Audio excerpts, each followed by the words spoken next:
உப்பு காத்து ஊத காத்து சுத்தும் கடல் கரைய பார்த்து சத்தியமா கோயில் கொண்ட சுப்பையா எங்க குப்பத்துக்கு குல விளக்கு நீ ஐயா.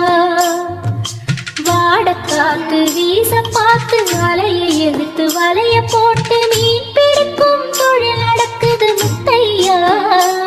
கரை மீண்டு வர காவல் உந்தன் வேலையா. திருச்செந்தூர் ஆண்டவனே வேல் முருகா தினம் உனக்கு நன்றி சொல்வோம் ஆழ்மருகா. திருவடியில் தவம் இருப்போம் திருமுருகா. தீப்பெழுது நலமெனவே